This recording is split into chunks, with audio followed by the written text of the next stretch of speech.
អបរិយវីអូនផ្ដោតគឺមួយលៀនហេតុផលដែលមិនស្មោះខំមកទីស្រឡាញ់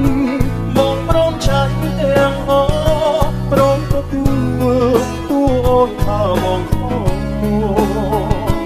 ហេតុផលអូនរកមិនអស់តែបងមានតែមួយហេតុផលនោះគឺបងស្រឡាញ់អូនស្រឡាញ់អូនខ្លាំង